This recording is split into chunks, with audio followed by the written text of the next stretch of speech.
السلام عليكم وأهلا بكم في قناة رامان، أول قناة من نوعها تقدم المحتوى باللغتين العربية والكردية. فيديو اليوم سيكون ضمن سلسلة لماذا، السلسلة التي نجيب فيها على استفساراتكم، وهذا هو الفيديو الثاني في هذه السلسلة، حيث كان الفيديو الأول عن السكر وأجبنا فيه عن التساؤل لماذا يطالبنا أو ينصحوننا الأطباء بالتوقف عن تناول السكر واستبداله بالفواكه أو سكر الفواكه الطبيعي، وحتى هذا ينصحوننا بالتقليل منه قدر الإمكان. واليوم هو موعد الفيديو الثاني نجيب فيه عن تساؤلكم الذي فاز في استبيان لماذا نرى وجها واحدا للقمر، حيث نشرت استبيانا على الانستغرام وطلبت منكم الاختيار بين أن أجيب على تساؤل لماذا يقوم الأطفال بضرب المخلوقات الأضعف منهم، والتساؤل الثاني كان لماذا نرى وجها واحدا للقمر، وقد فاز التساؤل الثاني، لذا سوف نجيب على هذا التساؤل اليوم. قبل أن نجيب على هذا التساؤل يجب أن نقوم بتجربة. هذه التجربة تحتاج إلى شخصين وكتاب. أرجو منكم تسجيل ملاحظاتكم أثناء القيام بالتجربة.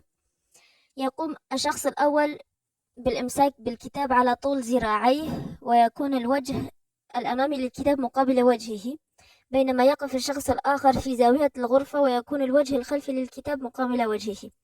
هنا يمثل الشخص الذي يحمل الكتاب أو يمثل رأسه الكرة الأرضية، وعيناه يمثلان الأشخاص الذين ينظرون إلى القمر من الأرض، بينما الكتاب يكون هو القمر، والشخص الآخر مع الأساس الموجود في الغرفة يشكلون النجوم والأجرام السماوية البعيدة عن الأرض.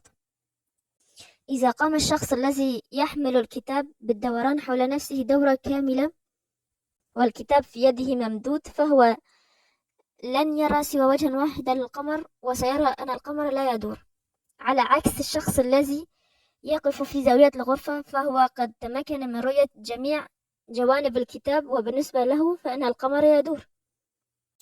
أما إذا قمنا بإعادة التجربة مع أن يقوم الشخص الذي يحمل الكتاب بتدوير الكتاب بين يديه وهو يدور، إذا أكمل الشخص نصف دورة حول نفسه سيكون باستطاعته رؤية الغلاف الخلفي للكتاب، بينما يرى الشخص في زاوية الغرفة أيضا الغلاف الخلفي للكتاب.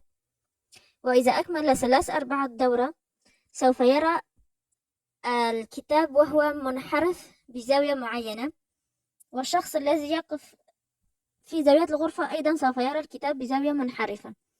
وإذا أكمل دورة كاملة سيرى الغلاف الأمامي للكتاب مرة أخرى، بينما الشخص الذي يقف في زاوية الغرفة سوف يرى الغلاف الخلفي للكتاب فقط. هنا بالنسبة للشخص الذي يحمل الكتاب يكون الكتاب أو القمر قد دار دورة كاملة، أما بالنسبة للشخص الذي ينظر من بعيد فلن يرى سوى الوجه واحد من الكتاب، أعني وجه واحد من القمر فقط. أرجو أن تقوموا بالتجربة فعليا وتقوموا بتسجيل ملاحظاتكم، لأن هذا مهم للفهم. والآن حان وقت تقديم المعلومات، حيث يدور القمر حول نفسه بالنسبة للأجرام السماوية مرة واحدة كل 27 يوم، ويدور حول الأرض مرة واحدة كل 27 يوم وثلث يوم تقريبا، أي أن المدة التي يستغرقها في الدوران حول نفسه والدوران حول الأرض هي نفسها، وهذا يسمى بالدوران الاقتراني. في الواقع لا يهم المسمى، المهم أن نفهم الأمر. لماذا يحدث هذا؟ بسبب قوة جذب المد والجزر للقمر، لأن الأرض لا تسمح للقمر بالدوران حول نفسه بحرية، فهي تقوم بجذبه إليها، لذا هو يخضع لقوة جذب المد والجزر، لذلك يكون وجه واحد منه مقابلا للأرض. وعندما نقول أن القمر يدور حول نفسه وحول الأرض كل 27 يوما، هذه دورة فلكية وليست الدورة القمرية التي نحسبها على الأرض.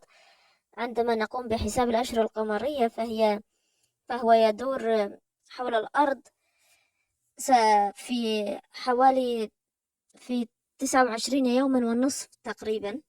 أما دور الفلكية فهو دورانه بالنسبة للنجوم البعيدة أقصد. إذن فنحن نرى وجها واحدا للقمر لأنه يدور حول نفسه وحول الأرض في نفس الوقت، والأرض تجذبه، لذلك نرى وجها واحدا له دائما وهو الوجه القريب، أما الوجه الآخر فيسمى بالوجه البعيد.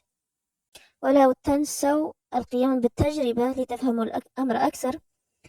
أرجو أن أكون قد أوضحت هذه التجربة وهذا الأمر. لا تنسوا كتابة استفساراتكم في التعليقات، وإلى أن ألقاكم في فيديو آخر. ابغوا الخير للغير لأن ما يصيبهم من خير لا ينقص من رزقكم شيئا، والسلام.